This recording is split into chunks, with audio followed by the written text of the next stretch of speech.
এই যে ভগবান, তিনি ভক্তকে কত ভালোবাসেন। ভগবান ভক্ত ছাড়া একটা মুহূর্ত চলতে পারে না। ভগবান বারে বারে ভক্তকে করেছেন বড়, হয়েছেন ভক্তের দাস, করেছেন ভক্তের চরণ সেবা, করেছেন ভক্তের চরণ সেবা। সেজন্য তো বাবা ভগবান একবার নন, তিনি বারবার বলেছেন যে করে আমার দাস আমি করি তার সর্বনাশ, তথাপি না ছাড়ে পাশ আমি হই তার দাসেরও দাস। হ্যাঁ, সেজন্য তো ভগবান বলেছেন বারবার, ওগো ভক্তই আমার মাতা পিতা, ভক্তই আমার গুরু, ওগো ভক্তই আমার মাতা পিতা, ভক্তই আমার গুরু, ভক্তই আমার মাতা পিতা, ভক্তই আমার গুরু, ওগো ভক্তই আমার মাতা পিতা, ভক্তই আমার গুরু। কি তারপরেরটা নিশ্চয়ই জানা আছে, কি বলছে? ওই ভক্ত তে রেখেছে নাম বাঞ্ছা কল্প তরু, ওই ভক্তকে রেখেছে নাম বাঞ্ছা কল্প তরু, ওই ভক্ত তে রেখেছে নাম বাঞ্ছা কল্প তরু, তাই ভক্তকে রেখেছে নাম বাঞ্ছা কল্প তরু।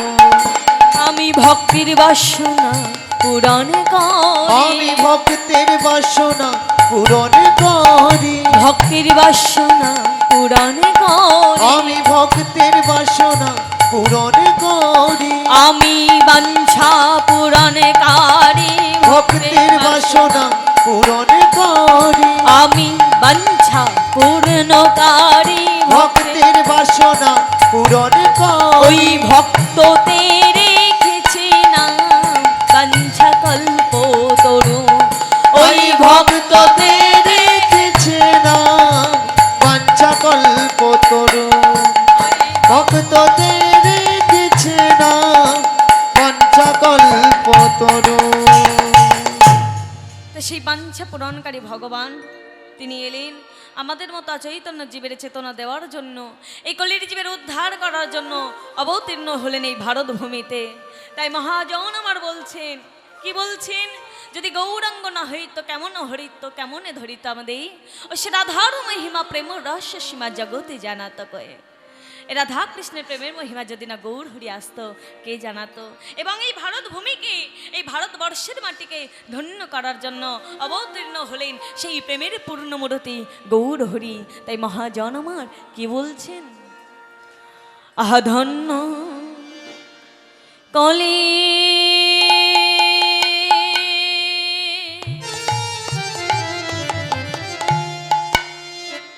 যুগ ধন্য,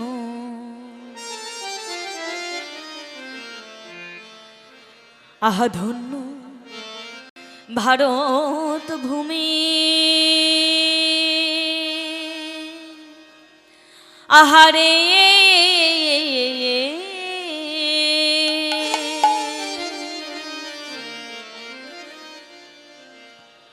ধন্য কলি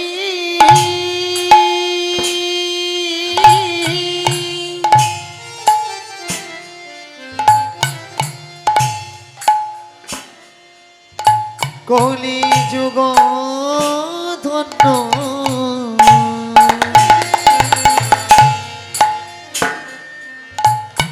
এই ধন্য ভারত ভূমি, আখামরি রে আহা যে যুগেতে, যে যুগেতে, আইনা যে যুগেতে, ওই না যে যুগেতে, আহা যে যুগেতে যে যুগেতে অবতীর্ণ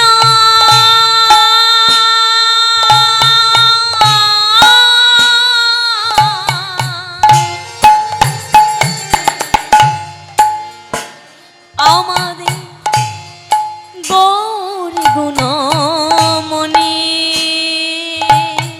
রে,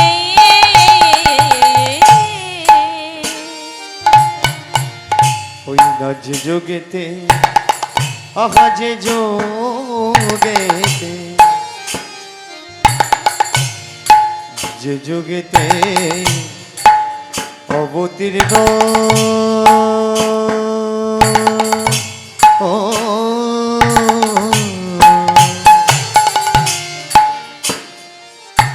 আমার গৌর গুণমণি আগামণি রে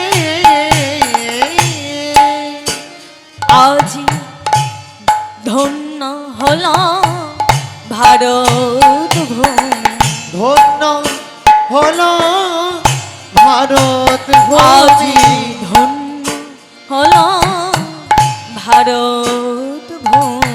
আজি ধন্য হল ভারত ভূমি অবতীর্ণ গৌর গুণমণি,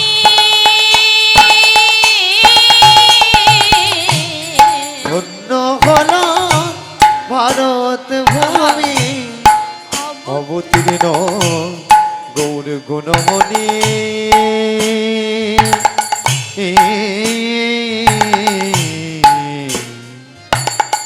আজ ধন্য হল ভারত আজি ভূমি উদয় হলো রে, আজি উদয় হল রে আজি উদয় হলো রে, আজি উদয় হল রে শ্রীবাসয়াঙ্গিনার মাঝে উদয় হলো রে, ওই শিবাশয়াঙ্গিনার মাঝে উদয় হল রে আমার ভাবিনিধি গৌর হরি উদয় হলো রে, ওই ভাবিনিধি গৌর হরি উদয় হল রে সেই তো এসেছে, বলি সেই তো এসেছে হ্যাঁ গো সেই তো এসেছে, হ্যাঁ গো সেই তো এসেছে ওই কলির জীবের দাঁড়ে দাঁড়ে সেই তো এসেছে, এই কলির জীবের দাঁড়ে দাঁড়ে সেই তো এসেছে ওই হরি নাম প্রেম বিলাইতে সেই তো এসেছে, ও গো হরি রাম বিলাইতে সেই তো এসেছে বলে আসিবে না কেন গো, বলি আসবে না কেন গো হ্যাঁ, আসিবে না কেন গো, বলি আসবে না কেন এই গো যে আগে থেকে বলা কওয়া আসিবে না কেন গো, সে যে আগে থেকে বলা কওয়া আসবে না কেন এই গো যে আগে থেকে কথা দেওয়া আসিবে না কেন, ও যে আগে থেকে কথা দেওয়া আসবে না কেন গো মুখে হরি হরি হরি বলে উদ্ধৃতি বাহু তুলে হরি হরি হরি হরি বলে বলাতে এসেছে হরি হরি হরি বলে বলাতে এসেছি বলাতে এসেছে ভক্তমণ্ডলী ভক্তিমতী মায়েরা বাবা ঠাকুর আমার সেই প্রেমের পূর্ণমূরতে গৌরহরি নদিয়া বিহারী চাঁদ আমাদের মতো অচৈতন্য জীবের চেতনা দেওয়ার জন্য যিনি কি করলেন না, তিনি বাবা মাত্র 24 বছর বয়সে সংসার ধর্ম পরিত্যাগ করে কেশরী শ্রী বিষ্ণুপ্রিয়া দেবীকে ত্যাগ দিয়ে সচি মাতাকে কাঁদিয়ে তিনি চলে গেলেন কালনারকে সব ভারতী পণ্ডিতের কাছে গিয়ে গুরুচরণাশ্রয় করে যখন তিনি মনস্থির করলেন বৃন্দাবনের পথে ধাবিত হবেন, মাতা সচদেবী বলেছিলেন জোরে দাদা নিতাইকে ডেকে বলেছিলেন যে নিতাই নিমাই আমার থেকে দূরে চলে যাবে, আমি তো তাকে দেখতে পাবো না। মায়েরা বলেন তো ও মায়েরা, আপনাদের সন্তানে যদি আপনাদের থেকে দূরে যায় ভালো লাগে কি? লাগে না। কোনো কাজের পারপাসে কোনো কাজের সূত্রে যদি ছেলে বিদেশের মাটিতে পা রাখে মায়ের হৃদয় কাঁদে না, মায়ের অন্তর কাঁদে না? কিছু একটা ভালো খাবার খেতে গেলে মা মনে ভাবে আহা গো আমার ছেলেটা থাকলে ছেলেটাকে দিতাম। তাহলে কোনো মা চাই না যে আমার সন্তান আমার থেকে বেশি দূরে যা, ঘরে থাক কাছে থাক যাই পারি তাই কর। ঠিক তেমন সচিদেবী বলেছিলেন যে নিমাই তুই যদি বৃন্দাবনে যাস, বৃন্দাবনে গেলে তোর তো আমি খবর নিতে পারবো না, তোর কথা আমি কারোর কাছে জানতেও পারবো না, কে কবে যাবে বৃন্দাবন তবে তোর কথা আমি শুনবো। তাই বলি নিমাই বেশি দূর নয়, তুই যদি ওই তীর্থধাম ওই শ্রীক্ষেত্রতে বিরাজ করিস বড় ভালো হয়। সেই মায়ের কথা অবাজ্য না করে মায়েরা সন্তান যত বড় হোক না কেন বাবা মাকে আগে প্রাধান্য দিতে হবে। বাবা মা আগে, আর বাবা মা আগে সেই চেতনা সেই চৈতন্য দিয়ে গেলেন আমাদের চৈতন্য মহাপ্রভু, তিনি আমাদের জানিয়ে দিয়ে গেলেন। তাই তিনি মায়ের কথা শিরোধার্য করে তিনি গিয়েছিলেন বাবা শ্রীক্ষেত্রপুরী ধামে। আর সেখানেই গিয়ে তিনি লীলা বিরাজ করেছেন। আজ মহাপ্রভু সেই হরিনাম বিতরণ করতে করতে ভক্তদের সঙ্গে নিয়ে চলেছেন সেই শ্রীক্ষেত্রে। আর শ্রীক্ষেত্রে গিয়ে বাবা তিনি জগন্নাথ মন্দিরে জগন্নাথকে দর্শন করেছেন, অপলক নয়নে জগন্নাথকে দেখেছেন। আর জগন্নাথকে দেখে মনে ভাবছে, প্রভু এ তোমার কি রূপ, হ্যাঁ এ তোমার কি রূপ, তোমার চোখগুলো বড় বড়, চোখের পাতা নেই, হাতগুলো ছোট ছোট, পা নেই, এমন বিকলাঙ্গ, এমন তোমার অদ্ভুত রূপ কেন? কেন তোমার এই চোখের পাতা নেই? তোমার কি একটু কষ্ট হচ্ছে না প্রভু? আমরা এক মিনিট যদি না চোখের পাতা ফেলি আমরা থাকতে পারি না, আমাদের চোখ থেকে জল বেরিয়ে যায়। আমাদের হাত না থাকলে আমরা কেমন করে সেবা নেব, আমাদের পা না থাকলে আমরা কোথায় যাব? কিন্তু প্রভু তোমার হাত নেই, পা নেই, এরূপ কেমন দেখ? যখন অপলক নয়নে জগন্নাথ প্রভুকে দেখছে আর চোখের জলে কাঁদছে, এমন সময় ভক্তরা মুরারি মুকুন্দ জগদানন্দ, এগুলো হচ্ছে গৌরহরির প্রিয় পার্ষদগণ, তারা মহাপ্রভুকে দেখে অবাক হয়ে গেল, মোহিত হয়ে গেল। প্রভু এ তোমার কি রূপ, এ তোমার কি দশা! সবাই মিলে মহাপ্রভুকে ধরাধরি করে নিয়ে চলে গেল বাবা গম্ভীরায়। এটা হচ্ছে পুরীধাম থেকে দক্ষিণ পূর্ব দিকে কিছুটা দূর অবস্থিত। গম্ভীরায় নিয়ে গিয়ে এক ভক্ত যার নাম হলো কাশী মিশ্র, সে কাশী মিশ্রের গৃহেতে প্রভু বসেছেন। আর ভক্তদের সম্মুখে নিয়ে আজকে যখন বসেছেন, ভক্তরা বলছে প্রভু একটু একটু মুখনিসৃত বাণী আস্বাদন করতে চাই, শুনবেই? কি শোনাবো তোমাদের, শুনবে তোমরা? তবে শোনো। এই বলে গৌরহরি ভক্তদের সঙ্গে যখন কীর্তন করছেন, হরিনাম করছেন, ঠিক সেই সময় মাগো নদিয়া নবদ্বীপ থেকে এক ভক্ত, এক ভিখারি, এক কাঙাল ভক্ত, হ্যাঁ মায়েরা আপনারা তো দূর দূরান্ত থেকে এসেছেন, আপনারা তো ভক্ত, হ্যাঁ এখন গাড়ি ঘোড়া হয়েছে, আর এখন আপনি বাসে বসলে ট্রেনে বসলে এক গাড়িতে চলে আসবেন জয়দেব ধাম, হ্যাঁ কিন্তু আগেকার দিনে এত গাড়ি ঘোড়ার চল ছিল না, কত দূর দূরান্ত থেকে মানুষ পায়ে হেঁটে যেত। হ্যাঁ ঠিক সেই রকম নদিয়া নবদ্বীপ থেকে এক ভক্ত, এক কাঙাল, এক ভিখারি আজকে পায়ে হেঁটে চলেছে মহাপ্রভুকে দেখার জন্য। নদিয়া থেকে চলেছে বাবা ওই ওই বর্ধমান জেলায়, বর্ধমানে আহা চলেছে ওই পুরী ধামে। এই দক্ষিণের মাটি থেকে চলেছে কোথায় না ওই যে উড়িষ্যা রাজ্যে পুরী ধামে পায়ে হেঁটে চলেছে এক কাঙাল, এক ভিখারি, বদনে তার প্রভুর নাম। আজকে প্রভুর নামকে আশ্রয় করে সে চলেছে। কেমন ভাবে যাচ্ছে? পথ চলিতে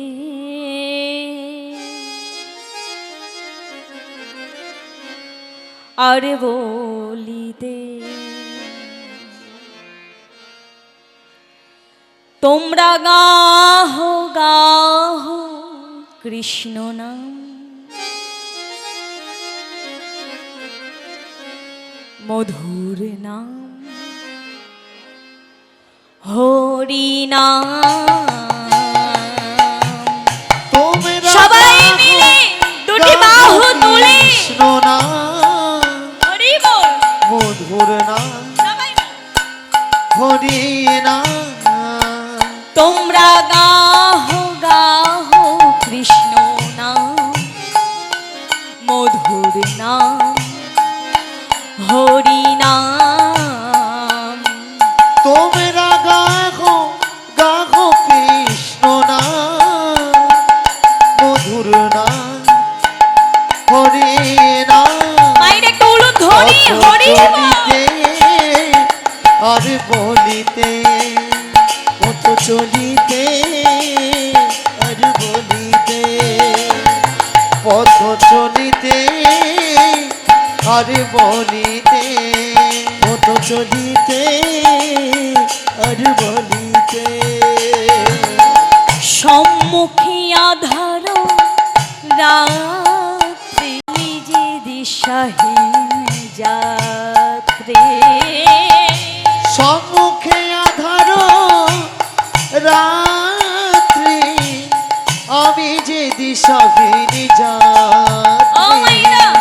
কতদিন পেরিয়ে যাচ্ছে, কত রাত পেরিয়ে যাচ্ছে, তবু তার পথ চলা থামছে না, এগিয়ে চলেছে। আমি যাব, আমি প্রভুর দেখা পাবো, আমি দর্শন করব, এগিয়ে যাচ্ছে। সম্মুখে আধার রাত্রি আমি যে দিশাহীন যাত্রী, সম্মুখে আধার রাত্রি আমি যে দিশাহীন মোহিনী যাত্রী পথ চলিতে তার নাম, হরি কথা বলিতে তার নাম, পথ চলিতে তারে না হরি কথা বলিতে কৃষ্ণ নাম পথ চলিতে তার নাম, কথা বলিতে তার নাম, পথ চলিতে কৃষ্ণ নাম কথা বলিতে হরি নাম মধুর নাম হরি নাম হরি নাম পথ চলিতে আর বলিতে পথ চলিতে আর বলিতে পথ চলিতে আর বলিতে পথ চলিতে নাম বলিতে পথ চলিতে নিতাই গৌর হরি বলিতে এই যে একটু সরে যাও দেখি, একটু আমাকে যাওয়ার জায়গা দাও তো। না না, আপনাদের বলছি না, আজকে সেই ভক্ত গিয়েছে, আর গিয়ে দেখছে মহাপ্রভুর সামনে এত ভক্তের ভিড়, এত ভক্তের ভিড় যে সে কোন পথ দিয়ে যাবে বুঝতে পারছে না। কাছে গিয়ে বলছে, বাবু আমাকে একটু যাওয়ার যে সুযোগ করে দাও না, আমাকে একবারে যাওয়ার সুযোগ করে দাও, আমি মহাপ্রভুকে দেখতে চাই। আর যখনও বলেছে মহাপ্রভুকে দেখতে চাই, মায়েরা কেউ কারো জায়গা ছাড়তে চায়, কেউ কারো জায়গা ছাড়তে চায় না, সবাই মিলে তাকে জোর করে ছুড়ে দিল। আর সে দূরে গিয়ে মহাপ্রভুকে ডাকলো। এমন সময় বাবা যখন তাকে ছুড়ে দিয়েছে, আর গড়াতে গড়াতে গিয়ে একটা পাথরের মধ্যে তার কপালটা আঘাত লাগলো, সঙ্গে সঙ্গে কপাল ফেটে গেছে, কপাল ফেটে রক্ত বেরোচ্ছে, চিৎকার করে গৌর হরি। ও গৌরে হরি যখন গৌর হরি বলে ডেকেছে, সঙ্গে সঙ্গে মহাপ্রভু চমকে উঠলেন। কে কে আমাকে ডাকছে? জগদানন্দ, জগদানন্দ, তুমি কি শুনতে পাচ্ছ? জগদানন্দ, আমাকে কেউ ডাকছে। প্রভু, কে ডাকবে? এত ভক্ত আছে, আবার কে ডাকবে? যাও না জগদানন্দ, অদূরে গিয়ে দেখো, অদূরে গিয়ে দেখো এক ভিখারি, এক কাঙাল, যার পরনে ময়লা বসন, কাঁধে ভিক্ষার ঝোলা, সে তার কপাল ফেটে গেছে, সে আমাকে ডাকছে। সঙ্গে সঙ্গে জগদানন্দ এগিয়ে গেল। আরে জগদানন্দ, এই কি নাম তোমার? আগে আমার নাম, হ্যাঁ হ্যাঁ হ্যাঁ, তুমি কাঁদছো কেন মন করে? তোমার বাড়ি বা কোথায়? আগে আমি নদিয়া থেকে এসেছি, আমি একবার মহাপ্রভুর কাছে যেতে চাই। ও, তুমি মহাপ্রভুর কাছে যাবে? তুমিই ডাকছিলে মহাপ্রভুকে? ভেবে দেখুন বাবা, কতটা ভাব, কতটা ভক্তি। কে বলেছে ভগবান ভক্তের ডাকে সাড়া দেয় না? কে বলেছে ভগবান ভক্তের কাছে যায় না? যদি ডাকার মতো কেউ ডাকতে পারে, তবে না এসে কি থাকতে পারে গো? ভগবান আসেনি কি মায়েরা? মীরাবাইয়ের একটা ভজনের দ্বারা তার বহিঃপ্রকাশ হয়েছে। কে বলেছে ভগবান ভক্তের কাছে যায় না? ভগবানকে যে ভালোবাসে, ভগবানকে যে ডাকে, ভগবান তার কাছে ধরা দেয়। তা একটা ভজনের মাধ্যমে বহিঃপ্রকাশ হয়েছে যে ভগবানও খায়, ভগবানও সেবা করে, ভগবানও ঘুমায়, ভগবানও ভক্তের কাছে যায়। অচ্যুতম কেশবম কৃষ্ণ দামোদরম রামনারায়ণম জানকী বল্লভম। রাধে রাধে।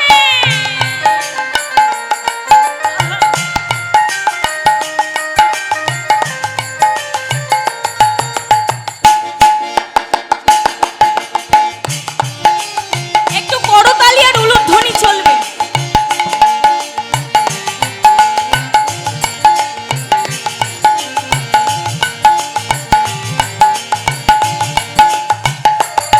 অচ্যুতম কেশবম কৃষ্ণ দামোদরম अच्युतं केशवं कृष्ण दामोदरं रमनारायणं जानकी वल्लभं रामनारायणं जानकी वल्लभं राधे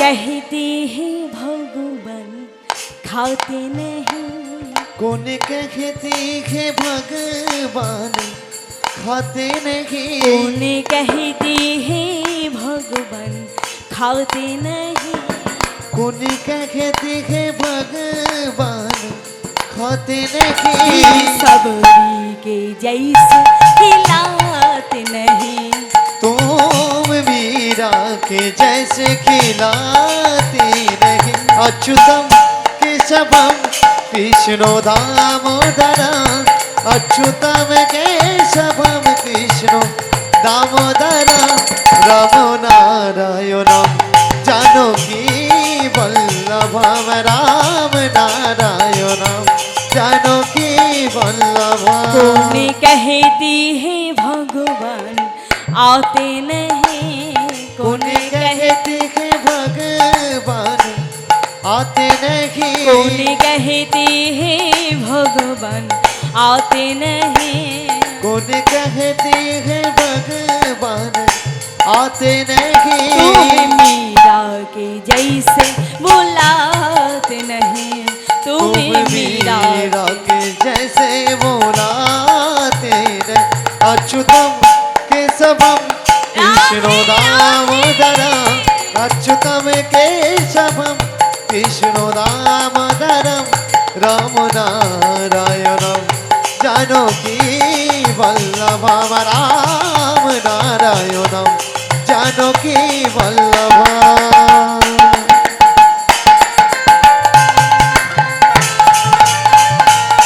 अच्युतम केशवम कृष्ण दामोदरम राम नारायणम जानकी वल्लभम राधे राधे नारायणम जानकी वल्लभम राम नारायणम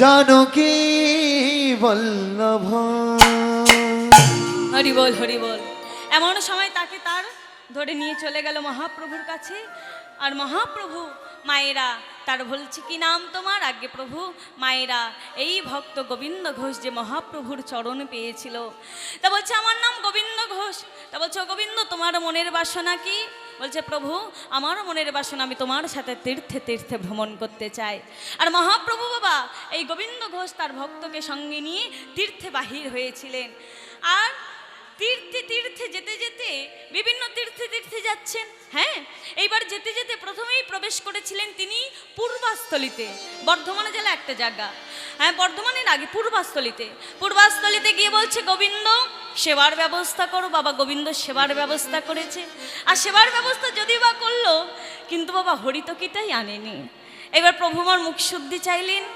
গোবিন্দ দাও মুখশুদ্ধি বলছে প্রভু সেটা তো কেউ আনেনি বলছে প্রভু তুমি একটু বসো আমি যাবো আর আসবো এই বলে গোবিন্দ ঘোষ কি করেছে না গৌর হরির জন্য তাড়া করে গোবিন্দ আজকে দেশ দেশান্তরে ঘুরতে ঘুরতে ঘুরতে ঘুরতে প্রভুর জন্য একটা হরিতকি সঞ্চয় করেছে আর একটা হরিতকি যখন নিয়েছে মনে মনে ভাবছে প্রভু যদি আবার কালকেরে চাই তাই কি করেছে না আরেকটাও মেগে নিয়েছে আরেকটাও চেয়ে নিয়েছে এবার দুটো হরিতকি নিয়ে যেতে যেতে প্রভুর কাছে মনে মনে ভাবছে যে আমি যদি দুটো হরিতকি প্রভুকে দিই প্রভু তো দুটোই সেবা করে নেবে কি গো মা, যদি আমি প্রভু হরিতকি খেতে বড্ড বেশি ভালোবাসে, মানে গৌরহরির প্রিয়, মানে মুখশুদ্ধি হচ্ছে হরিতকি, বলছে গৌরহরি তো হরিতকি খেতে বড্ড বেশি ভালোবাসে, তো আমি যদি দুটো হরিতকি দিই দুটোই তো সেবা করে নেবে, তার থেকে বরঞ্চ আমি একটা দেব আর একটা আমি বহির্বাসে বেঁধে রাখবো। এই বলে একটা হরিতকি নিয়ে গিয়ে গৌরহরিকে দিয়েছে আর একটা হরিতকি নিজের বহির্বাসে বেঁধে রেখেছে।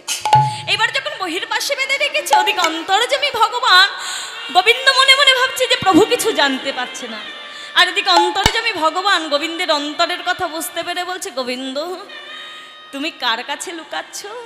হ্যাঁ, তুমি কার কাছে লুকাচ্ছ গোবিন্দ? তুমি আমার কাছে হরিতকি লুকিয়ে রাখছো?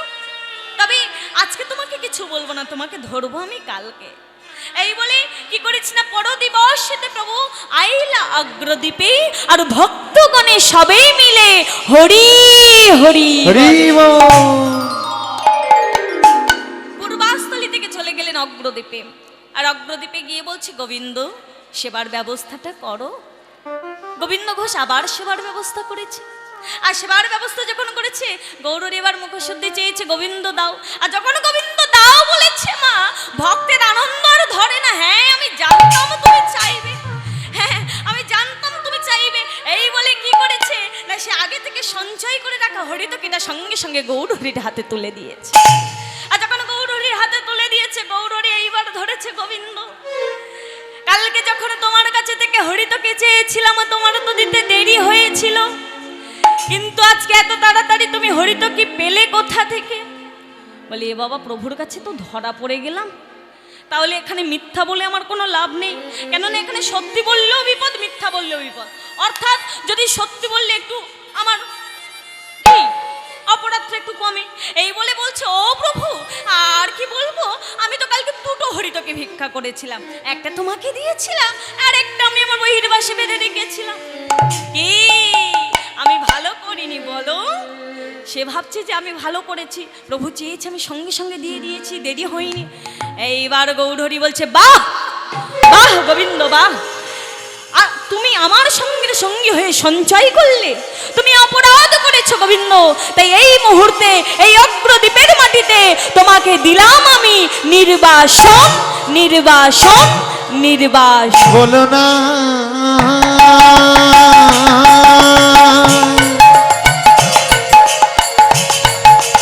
ও গো প্রাণের গৌর হরি,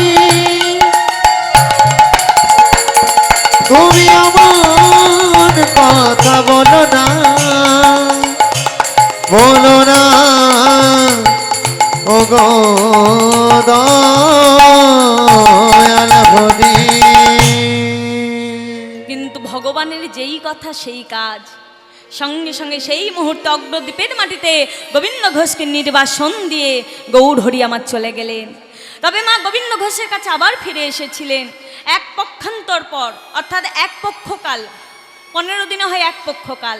এক পক্ষকালের পরে ফিরে এলেন, এসে গোবিন্দ ঘোষকে গৃহেতে তিনি একটা কালো কোষ্ঠী পাথরের বিগ্রহ নির্মাণ করেছিলেন, যার নাম হলো গোপীনাথ। বলা হয় অগ্রদ্বীপের গোপীনাথ, বর্ধমান জেলায় আছে বাবা অগ্রদ্বীপের গোপীনাথ। হ্যাঁ, তা গোবিন্দ ঘোষের বাবা পর আশীর্বাদ দিয়েছিল, যখন প্রভু বৃন্দাবনে চলে যাচ্ছেন, গোবিন্দ ঘোষকে আশীর্বাদ দিয়েছে যে তোমার সংসার হবে, তুমি সংসার করবে আর দিনে 4 বার সেবা দেবে। তা বাবা গোবিন্দ ঘোষ 4 বার সেবা দিচ্ছিল, কিন্তু ওই যে জীব নিত্য কৃষ্ণ দাস তাহা বলি গেল, মায়া পিশাচের হাড় গলেতে বাঁধ, কৃষ্ণ নাম ভজিবারে সংসারে তাইনু আর মিছে মায়ে বদ্ধ এ বৃক্ষ সম হইন। 4 বার সেবা দিতে দিতে মা বিবাহ হলো, আর বিবাহের পরে সেবার সময় 1 বার কমে গেল, 3 বার হলো। আর তার 1টা বছর ঘুরতে ঘুরতে সেই গোবিন্দ ঘোষ আর মাধবী, স্ত্রীর নাম হলো মাধবী, মাধবীর কোল আলো করে একটা ফুটফুটে পুত্র সন্তান হয়েছে। ছেলেটা যখন হয়েছে মা কি হলো না, আরো সেবার সময় আরো 1 বার কমে গেল। ভগবান কি করছে যে গোবিন্দ যখন তোমার কেউ ছিল না তখন ছিলাম আমি, আর এখন তোমার সব হয়েছে, পর হয়েছে আমি। এই বলে বাবা একটা একটা করে প্রথমে স্ত্রীকে কেড়ে নিল, তারপর ছেলেকে কেড়ে নিল। আর ছেলেকে কেড়ে নিয়ে গোবিন্দ ঘোষকে যখন একা করে দিয়েছে, গোবিন্দ ঘোষ কাঁদছে, প্রভু আমারও তো সব ছিল, কিন্তু আমার এখন তো কেউ নেই, আমি মারা যাওয়ার পর প্রতিটা বাবা মা একটা পুত্র সন্তান চাই, চাই না? কেন চাই? মারা যাওয়ার পরে যাতে মুখাগ্নি করতে পারে, পিণ্ড দান করতে পারে, কাছা পড়তে পারে, ধরা নিতে পারে, বংশে প্রদীপ দিতে পারে। সেই জন্য প্রতিটা বাবা মা একটা পুত্র সন্তান চায় যে প্রভু তাহলে আমাকে এই পুত নামক নরক থেকে উদ্ধার করবে কে? তার জন্য তো পুত্রের প্রয়োজন। তখন ভগবান দর্শন দিয়ে বললেন, গোবিন্দ তুমি চিন্তা করো না, আমি তোমার পুত্র গোপীনাথ। হ্যাঁ, আমি তোমাকে কথা দিলাম এই পৃথিবীতে যতদিন চন্দ্র সূর্যের উদয় হবে, যতদিন নদীতে জোয়ার ভাটা খেলবে, আমি তোমার জন্য করব শ্রাদ্ধ ক্রিয়া, করব কাছা, নেব ধরা, খাবো হবিষ্যান্ন। মায়েরা আজকে ষট্টিলা একাদশী, তাই তো? হ্যাঁ, এইরকম একটা একাদশী পড়ে কখন জানেন? চৈত্র মাসে প্রথম একাদশী, যার নাম হলো পাপমোচনী একাদশী। সেই পাপমোচনী একাদশীর দিনে অগ্রদ্বীপের মাটিতে সেই লীলা হয়। আপনারা যাবেন, দর্শন করে আসবেন। অগ্রদ্বীপের গোপীনাথ, সেই লীলাখানি দর্শন করে আসবেন। যদি লীলা ভালো লাগে মায়েরা এখান থেকে ভিজিটিং কার্ড নিয়ে যাবেন। আর কীর্তনিয়া সুপ্রিয়া হালদার গায়ের নাম হরি হরি বল, হরি বল। समली सो रात पे मोहन दिल दीवाना हो गया, निताई गौर हरि हरि बोल। दीवाना हो गया तुम्हारी सूरत पे मोहन, दिल दीवाना हो गया, दिल दीवाना हो गया मेरा, दिल दीवाना हो गया, दिल दीवाना हो गया मेरा, दिल दीवाना हो गया। একটু করতালি হবে, একটু উলুধ্বনি। রাধে রাধে। समली सो रात पे मोहन दिल दीवाना हो गया, समली सूरत पे मोहन, दिल दीवाना हो गया।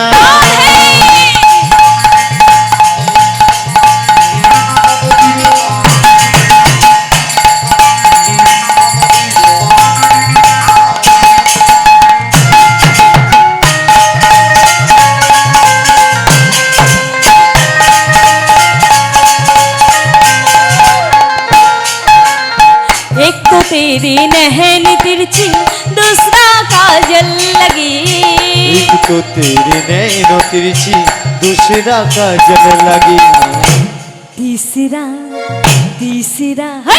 तीसरा तेरा नजर झुकाना, दिल दीवाना हो गया। समली सूरत पे मोहन, दिल दीवाना हो गया, समली सूरत पे मोहन, दिल दीवाना हो गया, निताई गौर हरि हरि बोल। दिल दीवाना हो गया, समली सूरत पे मोहन, दिल दीवाना हो गया। জয় রাধে। তামাইরা সেই গোবিন্দ ঘোষের বাসনা পূরণ করেছিলেন গৌরহরি অগ্রদ্বীপের মাটিতে। হরি হরি বল।